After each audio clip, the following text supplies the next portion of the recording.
Salut tout le monde, c'est Balga. Aujourd'hui on se retrouve pour une nouvelle vidéo. C'est la deuxième partie de mon suivi d'élevage. Comme j'avais décidé de le diviser en deux pour ne pas montrer toutes mes espèces tout de suite et faire des vidéos pas trop longues. Alors je commence avec ma petite fondation de Camponotus nicobarensis que j'ai reçue fin janvier, fin juillet, pardon, janvier, moi, début août. Alors, on peut voir qu'elle se porte très bien. La gine est toujours en bonne santé. C'est une fondation qui reste très calme, on le voit bien, ça bouge pas beaucoup. Il y a quand même du couvain, on le voit à travers les fourmis. On le voit beaucoup mieux par en dessous, c'est un peu plus impressionnant. On voit quand il y a des œufs, on voit qu'il y a des larves.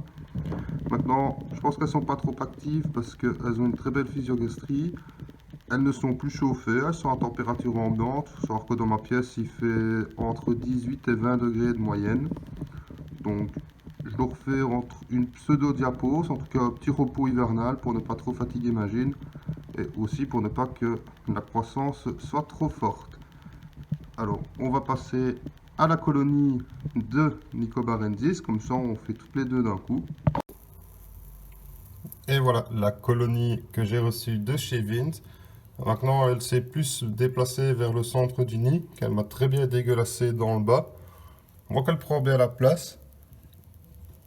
Il y en a énormément de couvains et de cocons. Encore ici, couvain, cocon. Poursuit la descente.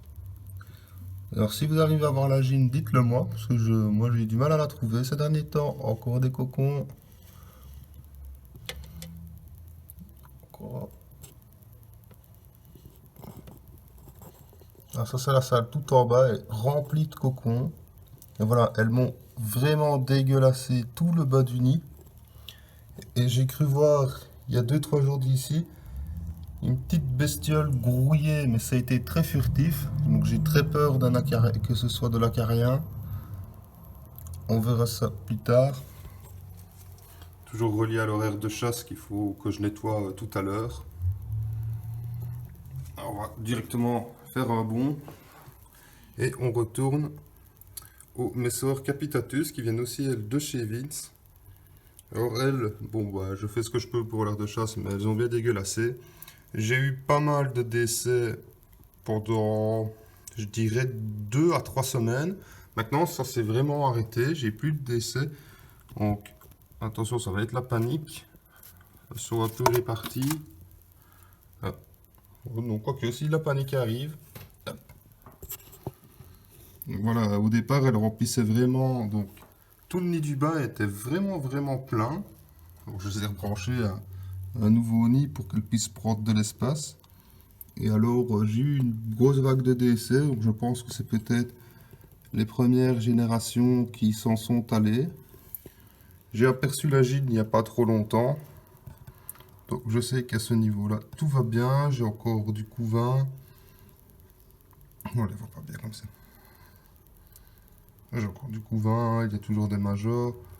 Alors elles aussi, elles sont en température ambiante, hein, comme je l'ai dit, 18-20 degrés. Alors je leur ai remis un système de tube comme abreuvoir, ça m'a été conseillé. L'abreuvoir que j'ai mis il y a 2 jours est déjà vide. Je ne vois plus la... Je ne vois plus la reine qui était devenue une ouvrière. Peut-être qu'elles l'ont tuée. Je ne sais pas. Regardez, là on peut voir un très beau major. Magnifique. On peut voir que je leur ai donné un grillon tout à l'heure. Elles sont en train de le tirer à l'intérieur du nid. On va bien se faire découper.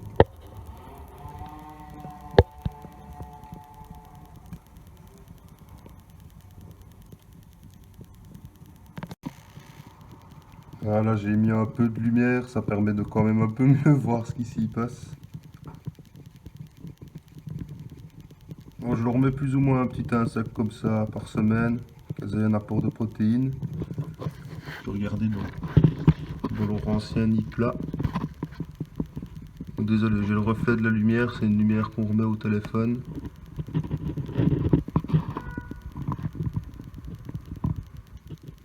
On voit Donc l'activité continue, elles sont pas vraiment au ralenti.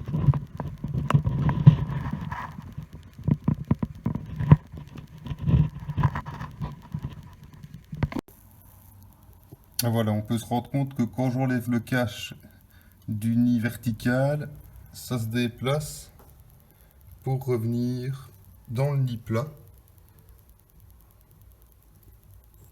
Donc, et dans le nid plat, elle reste toujours de la même manière, groupée à l'endroit le plus humide qui se trouve par ici, parce que le nid est fendu, plus ou moins comme ceci.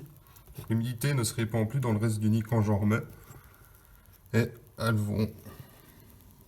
Dès que j'enlève le cache de ce nid-là, ben, une grosse partie se déplace et retourne dans le nid plat. Donc on va passer au Messor barbarus.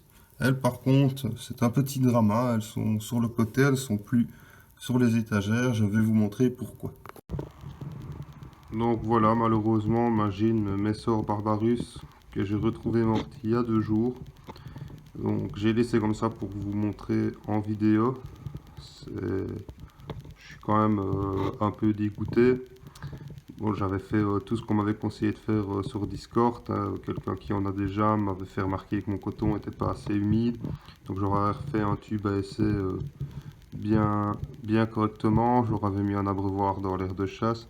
Je voyais des ouvrières aller et venir très souvent.